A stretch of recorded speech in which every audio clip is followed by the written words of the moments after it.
ابو القاسم محمد بن عبداللہ بن عبد المطلب 12 ربیع الاول 10 سن ہجری 8 جون 632 عیسوی اور بعض روایات میں 570 یا 571 سن عیسوی میں پیدا ہوئے۔ مسلمانوں کے آخری نبی ہیں۔ اہل اسلام کے نزدیک محمد تمام مذاہب کے پیشواؤں سے کامیاب ترین پیشوا تھے۔ آپ کی کنیت ابو القاسم تھی۔ مسلمانوں کے عقیدہ کے مطابق حضرت محمد صلی اللہ علیہ وآلہ وسلم اللہ کی طرف سے انسانیت کی جانب بھیجے جانے والے انبیاء کرام کے سلسلے کے آخری نبی ہیں، جن کو اللہ نے اپنے دین کی درست شکل انسانوں کی جانب آخری بار پہنچانے کے لیے دنیا میں بھیجا۔ انسائکلوپیڈیا بریٹانیکا کے مطابق آپ صلی اللہ علیہ وآلہ وسلم دنیا کی تمام مذہبی شخصیات میں سب سے کامیاب شخصیت تھے۔ 570 عیسوی، بعض روایات میں 571 عیسوی میں مکہ میں پیدا ہونے والے حضرت محمد صلی اللہ علیہ وآلہ وسلم پر قرآن کی پہلی آیت 40 برس کی عمر میں نازل ہوئی۔ ان کا وصال 63 سال کی عمر میں 632 سن عیسوی میں مدینہ میں ہوا۔ مکہ اور مدینہ دونوں شہر آج کے سعودی عرب میں حجاز کا حصہ ہیں۔ حضرت محمد صلی اللہ علیہ وآلہ وسلم بن عبداللہ بن عبد المطلب بن ہاشم بن عبد مناف کے والد کا انتقال ان کی دنیا میں آمد سے قریب 6 ماہ قبل ہو گیا تھا۔ حضور اور جب ان کی عمر 6 سال تھی تو ان کی والدہ حضرت آمنہ بھی اس دنیا سے رحلت فرما گئیں۔ عربی زبان میں لفظ محمد کے معنی ہیں جس کی تعریف کی گئی۔ یہ لفظ اپنی اصل حمد سے ماخوذ ہے جس کا مطلب ہے تعریف کرنا۔ یہ نام ان کے دادا حضرت عبد المطلب نے رکھا تھا۔ محمد صلی اللہ علیہ وآلہ وسلم کو رسول، خاتم النبیین، حضور اکرم، رحمت للعالمین اور آپ صلی اللہ علیہ وآلہ وسلم کے القابات سے بھی پکارا جاتا ہے۔ اس کے علاوہ بھی آپ کے بہت نام و القاب ہیں۔ نبوت کے اظہار سے قبل حضرت محمد صلی اللہ علیہ وآلہ وسلم نے اپنے چچا حضرت ابو طالب کے ساتھ تجارت میں ہاتھ بٹانا شروع کر دیا۔ اپنی سچائی، دیانتداری اور شفاف کردار کی وجہ سے آپ صلی اللہ علیہ وآلہ وسلم عرب قبائل میں صادق اور امین کے القاب سے پہچانے جانے لگے تھے۔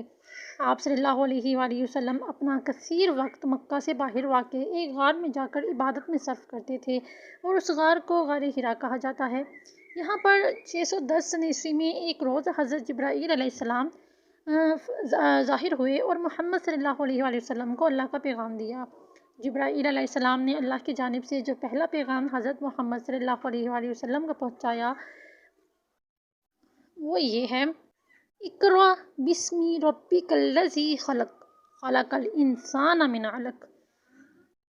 پڑھو اے نبی اپنے رب کا نام لے کر جس نے پیدا کیا انسان کو جمے ہوئے خون سے۔ آپ صلی اللہ علیہ وآلہ وسلم نے فرمایا کہ میں تو پڑھا لکھا ہوں نہیں، تو حضرت جبرائیل علیہ السلام نے فرمایا اقرأ یعنی پڑھ۔ یہ ابتدائی آیات بعد میں قرآن کا حصہ بنی۔ اس واقعے کے بعد سے حضرت محمد صلی اللہ علیہ وآلہ وسلم نے رسول کی حیثیت سے تبلیغ اسلام کی ابتدا کی اور لوگوں کو خالق کی وحدانیت کی دعوت دینا شروع کی۔ انہوں نے لوگوں کو روز قیامت کی فکر کرنے کی تعلیم دی کہ جب تمام مخلوق اپنے اعمال کا حساب دینے کے لیے خالق کے سامنے ہوگی۔ اپنی مختصر مدت تبلیغ کے دوران میں ہی انہوں نے پورے جزیرہ نما عرب میں اسلام کو ایک مضبوط دین بنا دیا، اسلامی ریاست قائم کی اور عرب میں اتحاد پیدا کر دیا جس کے بارے میں اس سے پہلے کوئی سوچ بھی نہیں سکتا تھا۔ آپ صلی اللہ علیہ وآلہ وسلم کی محبت مسلمانوں کے ایمان کا حصہ ہے اور قرآن کے مطابق کوئی مسلمان ہو ہی نہیں سکتا جب تک وہ ان کو اپنی جان اور مال اور پسندیدہ چیزوں پر فوقیت نہ دے۔ قیامت تک کے مسلمان ان کی امت میں شامل ہیں۔ ابن عباس نے رسول اللہ صلی اللہ علیہ وآلہ وسلم کا حلیہ کچھ یوں بیان کیا: ڈیل ڈول، قد و قامت دونوں معتدل اور درمیانی تھے، جسم نہ زیادہ فربا اور نہ دبلا پتلا، ایسے ہی قد نہ زیادہ لمبا اور نہ کوتاہ بلکہ معتدل۔ آپ کا رنگ چیٹا گندمی سفیدی مائل، آنکھیں سرمگی، خندۂ دہن، خوبصورت ماہتابی چہرہ، داڑھی نہایت گنجان جو پورے چہرہ انور کا احاطہ کیے سینے کے ابتدائی حصے پر پھیلی ہوئی تھی۔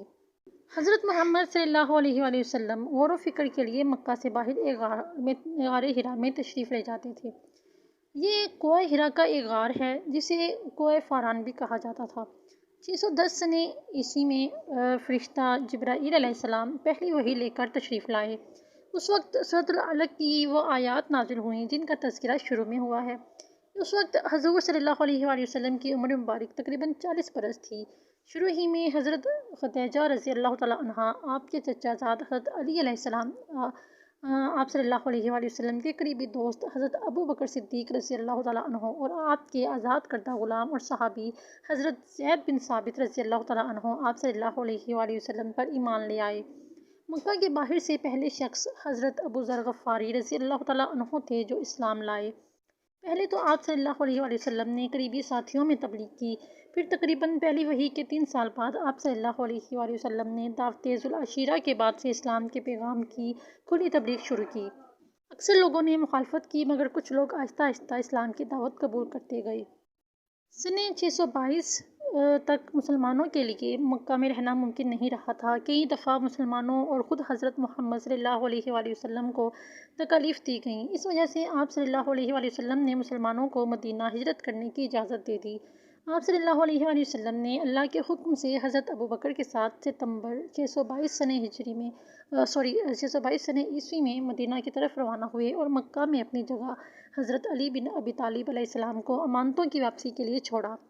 حضور صلی اللہ علیہ وآلہ وسلم کے مدینہ پہنچنے پر انصار نے ان کا شاندار استقبال کیا اور اپنے تمام وسائل پیش کر دیے۔ جب آپ صلی اللہ علیہ وآلہ وسلم مدینہ پہنچے تو انصار استقبال کے لیے آئے اور خواتین چھتوں پر سے دیکھ رہی تھیں اور دف بجا کر کچھ اشعار پڑھ رہی تھیں جن کا ترجمہ یہ ہے: ہم پر 14ویں کی رات کا چاند طلوع ہو گیا، وداع کی پہاڑیوں سے ہم پر شکر واجب ہے جب تک کوئی اللہ کو پکارنے والا باقی رہے۔ آپ صلی اللہ علیہ وآلہ وسلم کی اونٹنی حضرت ابو ایوب انصاری کے گھر کے سامنے رکی اور حضور صلی اللہ علیہ وآلہ وسلم نے ان کے گھر قیام فرمایا۔ جس جگہ اونٹنی رکی تھی اسے حضور صلی اللہ علیہ وآلہ وسلم نے قیمتاً خرید کر ایک مسجد کی تعمیر شروع کی جو مسجد نبوی کہلائی۔ اس تعمیر میں انہوں نے خود بھی حصہ لیا۔ یہاں حضور صلی اللہ علیہ وآلہ وسلم نے مسلمانوں کے درمیان میں عقد مواخات کیا، یعنی مسلمانوں کو اس طرح بھائی بنایا کہ انصار میں سے ایک کو مہاجرین میں سے ایک کا بھائی بنایا۔ خود حضرت علی علیہ السلام کو اپنا بھائی قرار دیا۔ انصار نے مہاجرین کی مثالی مدد کی۔ ہجرت کے ساتھ ہی اسلامی تقویم کا آغاز بھی ہوا۔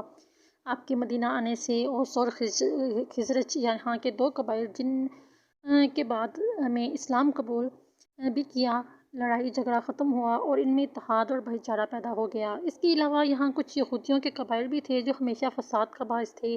آپ صلی اللہ علیہ وآلہ وسلم کے آنے کے بعد یہودیوں اور مسلمانوں کے درمیان میں ہونے والے معاہدے میثاق مدینہ نے مدینہ میں امن کی فضا پیدا کر دی۔ اسی دور میں مسلمانوں کو کعبہ کی طرف نماز پڑھنے کا حکم دیا گیا۔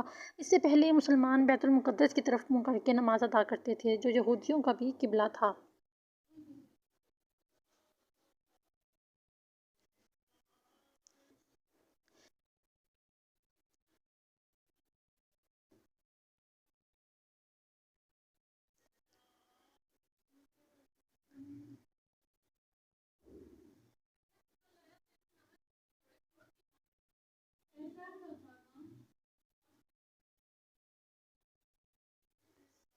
اس طرح سے بہت سی جنگیں لڑی گئیں جن میں مسلمانوں کو فتح ہوئی، کیونکہ جہاں سچائی اور اسلام کا جھنڈا بلند رکھنا ہو وہاں پر اللہ پاک خود مدد کے لیے جو ہے وہ فرشتوں کو بھیجتا ہے اور خود بھی مدد فرماتا ہے۔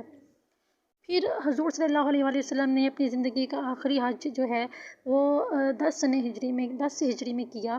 اسے حجۃ الوداع کہتے ہیں۔ آپ 25 ذی القعدہ 10 ہجری کو مدینہ سے روانہ ہوئے۔ آپ صلی اللہ علیہ وآلہ وسلم کی ازواج آپ کے ساتھ تھیں۔ مدینہ سے 9 کلومیٹر دور ذوالحلیفہ کے مقام پر آپ صلی اللہ علیہ وآلہ وسلم نے احرام پہنا۔ 10 دن بعد آپ صلی اللہ علیہ وآلہ وسلم مکہ پہنچ گئے۔ حج میں مسلمانوں کی تعداد 1,20,000 سے زیادہ تھی۔ عرفہ کے دن ایک خطبہ دیا اور اس سے اگلے دن منی میں ایک یادگار خطبہ دیا جو خطبہ حجۃ الوداع کے نام سے مشہور ہے۔ اس خطبہ میں انہوں نے اسلامی تعلیمات کا ایک نچوڑ پیش کیا اور مسلمانوں کو گواہ بنایا کہ انہوں نے پیغام الہی پہنچا دیا ہے، اور یہ بھی تاکید کی کہ یہ باتیں ان لوگوں کو بھی پہنچائی جائیں جو اس حج میں شریک نہیں ہیں۔ اس خطبہ میں انہوں نے یہ فرمایا کہ شاید مسلمان انہیں اس کے بعد نہ دیکھیں۔ انہوں نے فرمایا کہ مسلمان پر دوسرے مسلمان کا جان اور مال حرام ہے، اور یہ بھی کہ نسل کی بنیاد پر کسی کو کسی پر فوقیت نہیں ہے۔ انہوں نے اسلام کے حرام اور حلال پر بھی روشنی ڈالی۔ خطبہ کے آخر میں انہوں نے تاکید کی کہ جو حاضر ہیں وہ غائب تک اس پیغام کو پہنچائیں۔ ان 2 خطبات کے علاوہ آپ صلی اللہ علیہ وآلہ وسلم نے غدیر خم کے مقام پر بھی خطبہ دیا جو خطبہ غدیر کے نام سے مشہور ہے۔ اس حج کے تقریباً 3 ماہ بعد آپ صلی اللہ علیہ وآلہ وسلم اس دنیا سے پردہ فرما گئے۔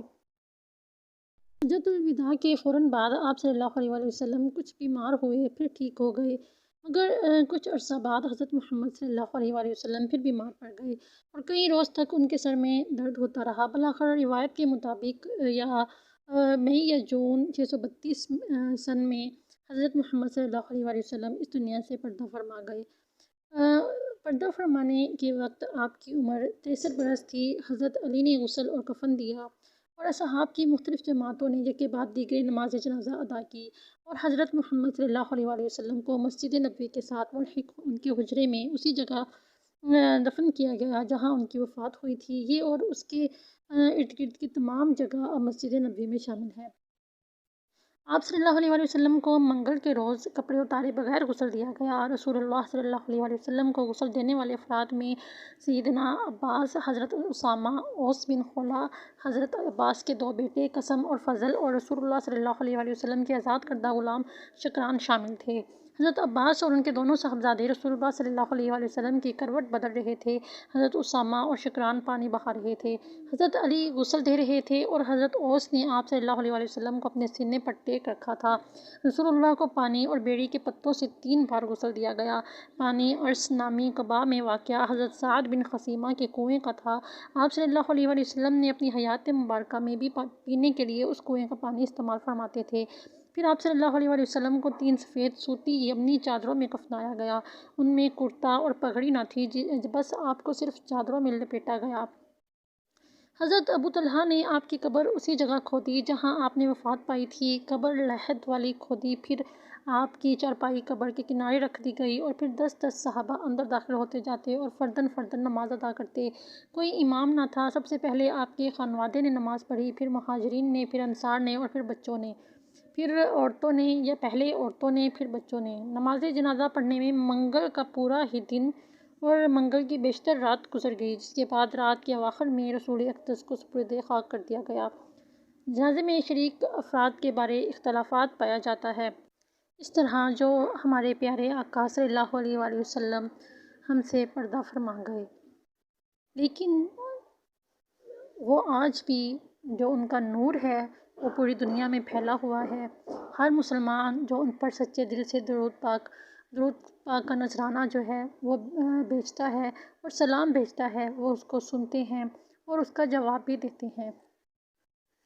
جو لوگ یہ کہتے ہیں کہ وہ یہاں نہیں ہیں، دنیا میں نہیں ہیں، نعوذ باللہ، کچھ منافقین ہیں جو بہت سی باتیں کرتے ہیں، تو ان کے لیے اتنی ہی بات کافی ہے کہ جب یہ دنیا جب بنی نہیں تھی تب پوری کائنات میں ان کا نور پھیلا ہوا تھا۔